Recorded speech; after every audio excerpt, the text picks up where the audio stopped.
Salve, torcedor rubro-negra, sejam bem-vindos ao canal. Hoje eu vou estar trazendo aí para vocês essa novela aí que não acaba na seleção brasileira, sobre o Jorge Jesus, sobre o Carlo Ancelotti, Felipe Luiz.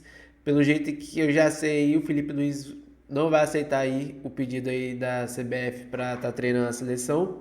Ele fala que não é o momento dele, mas quem pode aí estar mais certo de acertar aí com a seleção brasileira é o Jorge Jesus, ex-comandante aí do Flamengo. Vamos estar vendo aqui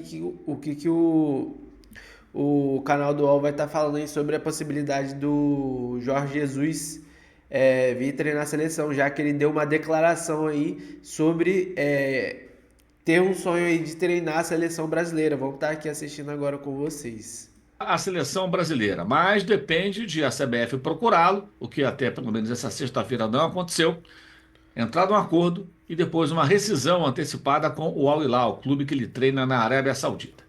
O Al Hilal é o vice-líder do campeonato do país, que termina no dia 26 de maio. E também disputa a Liga dos Campeões da Ásia, que vai terminar no dia 3 de maio. E depende, claro, de se classificar até a final. Ele está no mata-mata da competição. Em junho começa o Mundial de Clubes. O Al Hilal está classificado. Mas esse não deverá ser o maior problema. É possível sim que Jesus comande a equipe até o final do Campeonato Saudita e até o final da competição internacional do continente, a Liga dos Campeões da Ásia, e consiga sair antes do Mundial. Ele quer a seleção brasileira, ele está fechando um ciclo no futebol saudita e conseguimos fazer um contato com o técnico português e ele deixou bem claro. Duas frases importantes. Nenhuma seleção ou clube pode ficar dependente de jogadores. Muito fácil colocar isso no contexto quando se fala que o Neymar é uma espécie de primadona da seleção, o próprio técnico Dorival Júnior, apesar do longo período de inatividade, chegou a dizer que o Neymar, quando convocado, ele ia montar a seleção ao redor do Neymar, mas ele não pôde ficar à disposição nesses dois últimos jogos contra a Colômbia e a Argentina por questões físicas, né? E por questões físicas, lá atrás, o Jesus disse, né, que o Neymar não tinha condições de atuar pelo Al Hilal, não tinha condições de continuar por lá, atuando, estava abaixo dos demais atletas, né? E isso faz com que muito se comente a insatisfação de Neymar com o português, né? E que Neymar não iria gostar de vê-lo à frente da seleção brasileira, embora ele não consiga atuar pelo time da CBF desde 2023, quando se machucou gravemente, uma lesão de joelho, contra o Uruguai em Montevidéu, vestindo a camisa amarela. Mas a frase importante de Jorge Jesus: não tenho nenhum problema com o Neymar. Tradução: se estiver bem fisicamente, tecnicamente, vai ser convocado. Esse é o ponto. Mas, antes de tudo, a CBF tem que fazer a sua escolha. E caso faça a escolha por Jorge Jesus, de certa forma o português dá um sinal aí de que não seria intransigente com relação ao jogador mais famoso do futebol brasileiro, mas que há muito tempo não consegue justificar toda essa fama, né, por conta das suas questões físicas. E justamente por questões físicas, o Jorge Jesus deu aquela declaração lá atrás. Fala, torcida, vamos estar vendo aqui um trechinho do Charla Podcast, onde o repórter vai estar perguntando pro Neymar aí quem ele acha que deve ser o técnico da seleção. Vamos estar assistindo aqui. Alta qualidade, eu acho que o Ney pode falar isso melhor que qualquer um. A gente tem muito talento, possivelmente vai ter um Brasileirão assim dos melhores dos últimos anos, dos últimos tempos, mas acho que falta um carinho um pouco maior e um respeito com o atleta de futebol, né? Não, é óbvio, a gente sabe do carinho que o povo tem, foi o que ele falou. A gente sabe do respeito que o público tem, mesmo falando, xingando, falando coisas que você não quer escutar, mas dentro do coração todo mundo te respeita, a gente sabe disso. E no Brasil é isso, é o que ele falou, é o cuidado que você tem que ter com todo mundo, né? Todos nós somos jogadores de futebol conhecidos mundialmente, só que ali dentro tem um ser humano, que você tem que tomar cuidado com o que você fala sobre ele, o que você acusa o cara. Então você tem que ter cuidado com tudo, porque ninguém é perfeito, óbvio que ninguém é perfeito, a gente está aqui para aprender a cada dia, né? Só que nós somos visíveis ao mundo, né? Todo mundo consegue ver o que a gente faz. Exatamente. Só que a gente não é foi o que ele falou, a gente não é um robô, a gente é humano também, né? A gente chora, a gente tem sentimento, a gente sofre e tem que ser assim. Acho que porque é difícil encontrar o respeito e o carinho ali. Na mesma proporção, né? Mas é complicado, mas acho que estamos evoluindo, estamos tentando mudar essas coisas, estamos tentando impor isso, porque não é porque eu sou do Santos, não é porque eles são do Corinthians, eu não vou gostar deles fora de campo, não. Ali dentro de campo, mano, esquece, ninguém vai ser amigo. Ali é competição. Vambora, competição, vamos competir, não tem como. Não tem como. Mas fora disso não, pô, já encontrei o Matheusinho várias vezes, o Hugo também, o Mendes, pô, é meu amigo, então, então qual é o problema disso? Então qual é o problema de você ser amigo do cara? Não é porque você é rival que você tem que maltratá-lo fora disso, entendeu? Então as pessoas têm que começar a entender isso, que futebol é um esporte. Tem rivalidade? Sim, mas ali dentro do campo. Fora disso, acabou. Todo mundo é ser humano, todo mundo é igual, tem que se respeitar. Alegria, né? É isso. Duas perguntinhas pra tu, Ney. A primeira é assim, que eu tô falando com esse cara aqui, eu admiro muito esse cara aqui. Porque pela história dele, teve aqui um ano atrás, estava no Chaves, lá em Portugal. E agora ele tá sendo campeão pegando um pênalti na final. Pra mim é goleiro de seleção, quero saber de tu se... Eu já falei isso pra ele, foi um pós Santos e Corinthians, a gente conversou, falei pra ele, eu acho que ele tem que continuar se dedicando, né, trabalhando, treinando, porque a oportunidade de uma hora vai chegar. E aí vai depender dele agarrar ou não. E eu já falei pra esse também.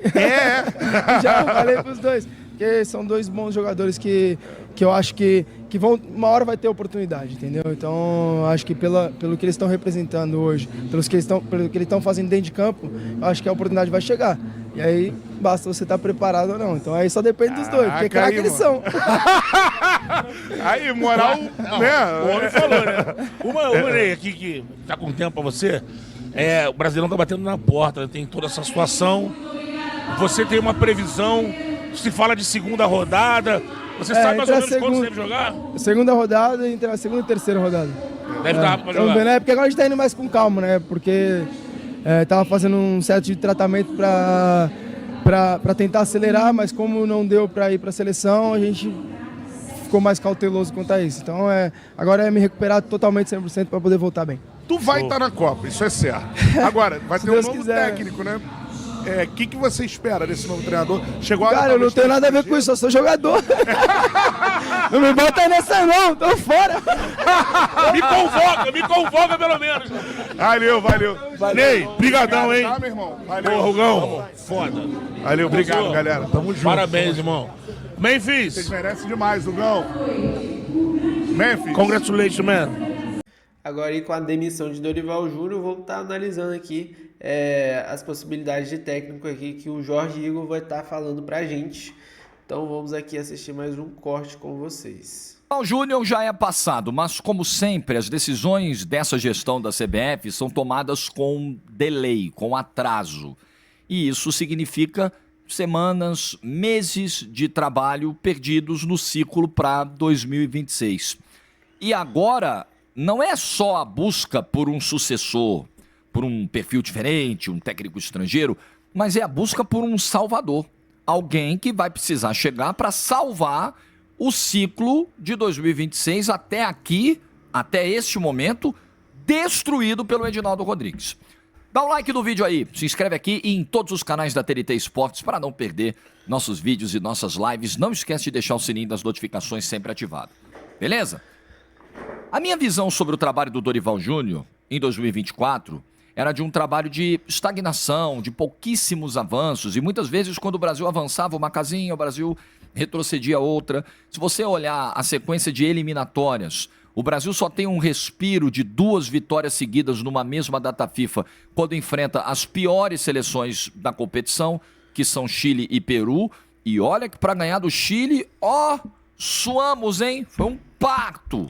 Precisou de uma jogada individual do Luiz Henrique aos 44 do segundo tempo. Se não, nem isso. Terminamos o ano empatando de novo com a Venezuela, empatando com o Uruguai, tomando vaia da torcida na Fonte Nova, em Salvador. Tivemos uma Copa América de 45 dias de preparação, de trabalhos, atividades, seleção reunida. E o Brasil se apresentou mal em 3 dos 4 jogos que fez na Copa América, além de algumas decisões do Dorival muito questionáveis, né, de uma evolução que só ele enxergava nas entrevistas e a gente não via. Então, o meu ponto aqui é que já em 2024, quando termina o jogo contra o Uruguai, a gente tem uma fotografia nada favorável do trabalho do Dorival e a projeção era, mas tem a data FIFA de março, Colômbia e Argentina. Meu Deus, se o Brasil não conseguiu uma performance melhor contra Paraguai, ele perdeu, contra Venezuela, que ele não conseguiu ganhar, imagine contra Colômbia e Argentina. O Brasil não tem como ganhar esses 2 jogos, como não ganhou. E para ganhar da Colômbia, precisou de uma bola no último minuto, num desvio, um chute da entrada da área, porque fatalmente não ganharia o jogo também. Então se adiou uma decisão que já estava clara que seria tomada. A sensação que todo mundo tinha na virada de 24 para 25 era: o Dorival dificilmente vai chegar na Copa do Mundo, né? Por mais que o Dorival tenha prometido que estaria na final da Copa do Mundo com a seleção brasileira. Estaremos na final, podem me cobrar. Ninguém acreditava muito nisso. Mas o presidente Edinaldo Rodrigues, nesse período que veio do fim do ano passado até agora, março de 2025, tinha uma outra questão para resolver, a questão eleitoral. Então, quando o presidente da CBF tem tantas articulações políticas para fazer, ele se distancia das decisões de campo. Uma coisa é o presidente que está integralmente voltado para o trabalho de campo, para a seleção, para o futebol, para pensar o futebol. A CBF é a Confederação Brasileira de Futebol. Então você imagina que o seu mandatário estará full time focado nisso aí. Só que ele tinha que fazer costuras, ele tinha que lidar com a pré-candidatura do Ronaldo, ele tinha que obter os apoios de clubes e federações, ele precisava ter estável a sua situação do campo jurídico, político. E nesse momento, deixa que a gente resolve o Dorival em março. É mais ou menos a lógica da sucessão do Tite. O Tite avisou mais de 1 ano antes que não seguiria na seleção brasileira após Copa do Mundo do Catar. Depois a gente resolve. O famoso na volta a gente compra, que a sua mãe fazia muito com você enquanto você era moleque. Deu no que deu. Aí veio o Ramon Menezes, fiasco, um negócio constrangedor. Aí veio o Diniz, numa ideia que só uma mente brilhante como a do Edinaldo Rodrigues poderia ter. Vamos pegar o Diniz no Fluminense, podendo ser campeão da Libertadores e dividir com a seleção brasileira. Show. Quando chegou na data FIFA mais difícil, porque a primeira foi contra Bolívia e Peru, beleza, goleou a Bolívia, ganhou do Peru na última bola, show. Quando chegou na data FIFA contra Colômbia e Argentina, o Diniz tinha que estudar o Boca. Porque o Fluminense ia jogar o jogo mais importante da sua vida, da sua história, uma final de Libertadores no Maracanã contra o Boca Júnior. Aí nós tomamos 2 fumos de Colômbia e Argentina, já tinha tomado do Uruguai na data FIFA anterior, foram 3 seguidos, porque o Edinaldo... Agora se fala em Ancelotti de novo, em Jorge Jesus. Eu sempre convido você a usar a lógica aqui, né, fazer esse exercício, e nesse caso assim, é até mais simples, né? É tentar se colocar no lugar do técnico do Real Madrid, seja ele o Ancelotti, seja ele quem for, o Guardiola, o Tite, o Diniz, o cara é ocupante do cargo de técnico do maior clube do mundo, tá bom? Aí ele tá lá, jogando uma Champions, é o atual campeão, está a 5 jogos de ganhar uma outra Champions, né?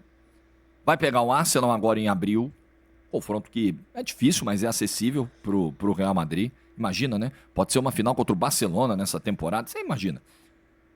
Esse cara trabalha com Florentino Pérez, e aí ele tem mais 1 ano de contrato, 1 ano e pouquinho, vai até o meio de 26, e aí ele simplesmente decide largar tudo para trabalhar com Edinaldo Rodrigues, numa seleção cheia de problemas, cheia de lacunas, que não desenvolveu o modelo de jogo de 2022 para cá, desde a saída do Tite, não tem um norte, e o seu principal e mais talentoso jogador é um mar de incertezas, de interrogações no aspecto físico. Faz sentido essa decisão? Não me parece fazer sentido. Eu não quero criar grandes expectativas de novo com o Carlo Ancelotti. E gostaria que a CBF se preservasse a sua imagem e não pagasse um novo mico internacional como pagou na primeira investida por Carlo Ancelotti. Talvez interpretando de maneira muito otimista eventuais sinais que possam ter sido deixados nas supostas conversas que teriam havido presenciais entre o Edinaldo e o Carlo Ancelotti. Espero que a CBF não pague esse mico. Se fala em Jorge Jesus, eu acho o Jorge Jesus um profissional competente, fez história no futebol brasileiro. O Flamengo de 2019 é um time para entrar para os livros de história do futebol, sem dúvida, pro imaginário, pro encantamento do torcedor do futebol brasileiro. Mas tem um combo Jorge Jesus que é muito difícil, né? De administrar, um combo de vaidade, de gestão. Tem a relação com o Neymar. Ontem o Neymar, na premiação do Campeonato Paulista, falou: tô fora dessa história de Jorge Jesus, eu não quero saber disso não, eu sou jogador, eu não quero me meter nisso. Mas como houve um desgaste recente, como a seleção pensa no Neymar para 2026, eu não sei se esse nome, essa resistência seria quebrada. Já ouvi falarem até do Arthur Jorge, que ano passado chegou aqui, foi campeão brasileiro, campeão da Libertadores, um técnico jovem. Pode ser, mas está claro que as possibilidades dentro do mercado brasileiro, dos treinadores nascidos no Brasil, essas possibilidades se esgotaram. Precisamos de métodos novos. Há uma defasagem muito clara. Vamos ser justos aqui. Sendo justos, a César o que é de César, Edinaldo o que é de Edinaldo. Quando a seleção brasileira traz o técnico, que é o atual campeão das últimas 2 Copas do Brasil, o cara ganhou a Copa do Brasil em 22, ganhou a Copa do Brasil em 23, ganhou a Libertadores em 22, você está trazendo o cara do topo, da primeira prateleira do mercado brasileiro. Então, se você não conseguiu trazer um estrangeiro, essa escolha não é absurda. Ela não foi absurda. Nossa, Dorival, que loucura. De onde que tiraram o Dorival? Atual bicampeão da Copa do Brasil naquele momento. E da Libertadores em 22. Fazia sentido? Se você não conseguiu o Ancelotti, né? Não conseguiu nada lá fora, tá. Mas insuficiente. Me entristece ver um profissional do quilate do Dorival, com o currículo vencedor que tem o Dorival, com as ideias de futebol muito interessantes, ofensivas, times muito bonitos, né? Vi o trabalho do Dorival maravilhoso, do Santos, por exemplo. Me entristece ver que esse cara, que é sim primeira prateleira do futebol brasileiro, não consiga fazer um trabalho, no mínimo, mediano, razoável, no nível global de uma seleção, no nível de exigência de uma seleção. Quando sai da fronteira do futebol brasileiro, quando a gente vai se medir contra os principais do mundo, e olha que o Dorival não pegou lá Inglaterra e Espanha nos primeiros amistosos, com o Endrick salvando, e pegou a Argentina. De lá pra cá, da Copa América pra cá, o mais próximo que o Brasil enfrentou de uma seleção europeia, de uma seleção de primeiro nível, foi a Argentina, e tomou de 4. Então a constatação é óbvia, e eu sei que é uma constatação difícil de se fazer e que atrai algumas antipatias, mas é óbvia, há uma defasagem hoje de método de trabalho, de leitura tática, de desenvolvimento de time dos treinadores daqui para os treinadores lá de fora. Ou, lá vai o Jorge falar pela 50ª vez, ou vocês acham que é coincidência o Arthur Jorge chegar aqui, ficar 8 meses, ganhar uma Libertadores e uma Copa do Brasil? O cara chegou em 8 meses, pegou um time que não ganhava o Campeonato Brasileiro há 40 anos e ganhou, junto com uma Libertadores da América. Ou vocês acham que é obra do acaso o Abel Ferreira chegar em poucos meses, ganhar a Libertadores e ganhar a quantidade de títulos que ganhou no Brasil? Ou você acha que é obra do acaso, coincidência, sorte, são os astros se unindo numa mesma direção, Jorge Jesus chegar e fazer o que fez no Flamengo de 2019? Isso sem citar outros, né? Sem citar outros que estão aqui, portugueses, argentinos, Vojvoda, que faz um trabalho longevo no Fortaleza, e um bom trabalho, por mais que nesse início de 25 o Fortaleza tenha encontrado algumas dificuldades. Ramon Dias, que botou o Corinthians na Libertadores, né? Tirou o Vasco lá do rebaixamento, tirou o Corinthians do rebaixamento, botou na Libertadores, foi campeão paulista esse ano, evitou um tetracampeonato do Palmeiras. Eu posso citar uma porrada. Não é coincidência. Então, tá na hora da seleção brasileira olhar para outros mercados, outras possibilidades. Agora, não dá pra achar também, eu sei que no futebol já se ganhou na bagunça. Dá pra ganhar na bagunça no futebol. Dá. Tem times da história do futebol brasileiro mesmo, que todos zoneados, desorganizados, foram lá ganhar títulos. Agora, eu não trato exceção como regra. É muito difícil nesse cenário o treinador chegar numa seleção que é terra arrasada, a seleção não tem nada hoje, numa gestão como a do Edinaldo, e achar que em um ano ele vai transformar esse time numa potência. Ele ainda vai precisar desenvolver uma maneira de jogo, encaixar, são poucos jogos, só tem mais 4 jogos de eliminatória. Só, depois data FIFA de amistoso e tal, e já é Copa do Mundo. Galera, já é amanhã a Copa do Mundo. Já estalou o dedo, pum, chegou a Copa. Achar que um treinador vai chegar agora e vai conseguir fazer um milagre, talvez seja depositar expectativas demais. Talvez o honesto seja dizer o seguinte, olha, mas nenhum dirigente vai fazer isso, você acha que o Edinaldo vai fazer? Erramos! Eu errei no ciclo, eu tomei decisões equivocadas, eu atrapalhei o planejamento da seleção brasileira, eu atrasei a nossa preparação para a Copa do Mundo, então nós estamos trazendo um técnico agora para fazer o melhor possível em 26 e o nosso projeto é para 2030. Beleza. Aí é jogar limpo com o torcedor, mas ninguém vai fazer isso. Nenhum dirigente faz isso. Porque também nenhum torcedor aceita, né, esse nível de sinceridade, de realidade. O torcedor também muitas vezes vive na utopia de que dá para ganhar tudo, dá para ser campeão de tudo o tempo todo. Então, é nesse cenário que estamos. Vindo o Ancelotti, no melhor dos mundos. O que eu acho que é o melhor dos mundos? O Ancelotti aceitar, maravilhoso, e o Neymar tá 100% fisicamente. Melhor dos mundos. Dois presentes de Deus para a seleção brasileira. Ainda assim, acho insuficiente para 2026, para ganhar um título em 2026. Porque futebol se faz hoje com processos. Não dá mais pra gente ficar naquela ilusão de que o talento vai resolver sozinho. O estudo hoje resolve, a preparação hoje resolve, seleções menores emergentes diminuíram a diferença para as potências. Basta lembrar que fomos eliminados pela Croácia e pela Bélgica nas últimas 2 Copas do Mundo. Então, no jeitinho, no improviso, na sorte, até dá pra ganhar no futebol, mas está cada vez mais difícil. Então, torcedor, o que vocês acham aí? Vocês acham que vai vir Jorge Jesus? Vocês acham que vai vir Carlo Ancelotti? Quem vocês acham aí que tem que assumir a seleção? Vocês acham que o Neymar ainda dá conta? Você acha que o Neymar vai chegar a 100% aí para a Copa aí de 2026? Você acha que o Neymar tem que ser cortado? Que a seleção tem que seguir sem o Neymar? Deixa a opinião de vocês nos comentários aí. Quem você quer que seja o técnico da seleção? Quem é a cara aí para assumir a nossa seleção brasileira? Valeu, galera, e até o próximo vídeo.